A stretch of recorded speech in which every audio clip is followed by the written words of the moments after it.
Majen TNI Purnawirawan Dr. Saurip Kadi mengungkapkan adanya perbedaan antara kabinet pemerintahan ke-7 dari presiden sebelumnya dengan kabinet ke-8 ini. Karena untuk kabinet presiden ke-8 ini akan menghadapi pilihan tunggal yaitu ambil atau mati dalam menyongsong perubahan zaman. Pilihan tunggal tersebut tidak bisa lepas dari realita kemerosotan keadaban bangsa dan ketertinggalan bangsa dalam melakukan berbagai perubahan zaman yang terjadi selama ini. Tugas berat kini ada di pundak Jenderal TNI Purnawirawan Prabowo Subianto, selaku presiden terpilih bersama segenap anggota kabinet pilihannya. Karena untuk memasuki era baru ke depan perlu pemimpin yang ekstra berani untuk menjebol kendala realitas yang selama ini memasung bangsa kita. Apa fakta kendala realitas dari bangsa di saat ini?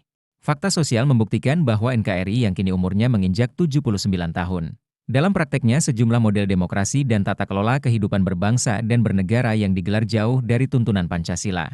Hal ini dapat dibuktikan, antara lain pada 1. Sistem demokrasi tanpa jenis kelamin.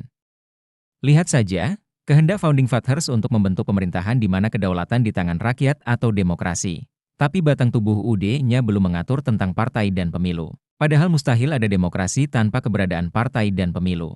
Dan lagi tool tata kelola di hampir semua bidang kehidupan, juga belum sempat dirumuskan. Sementara itu pasca transisi reformasi, sistem demokrasi yang digelar tetap saja tanpa kejelasan jenis kelamin. Pilihan sistem presidensial yang dibuktikan dengan pilpres langsung. Tapi dalam pengaturan DPR-nya menggunakan model parlementer. Dampaknya, maka kabinet yang dibentuk oleh kedua presiden pendahulunya menggunakan model koalisi yang dalam prakteknya adalah bagi-bagi kekuasaan. 2. Negara melakukan pendoliman dan diskriminasi. Pendoliman negara kepada anak bangsanya sendiri dengan menggunakan stempel aliran sesat berulang kali terjadi. Terakhir terhadap kasus Gavatar dan juga Ponpes Al Zaitun walaupun dengan menggunakan instrumen yang berbeda. Belum lagi praktek capital violence oleh konglomerat papan atas yang dibiarkan negara seperti yang terjadi pada sejumlah kawasan apartemen dan pengusiran anak keturunan kuli kontrak Belanda dan transmigran dengan alasan penertiban karena tanah mereka masuk dalam area yang tertuang dalam lisensi yang diterbitkan oleh pemerintah belakangan. Sementara praktek diskriminasi justru dilakukan oleh negara dilakukan secara kasat mata. Jauh sebelum NKRI lahir, di bumi Nusantara sudah ada masyarakat adat, seperti Samin, Tengger, Dayak, Timor dan puluhan atau bahkan ratusan lain.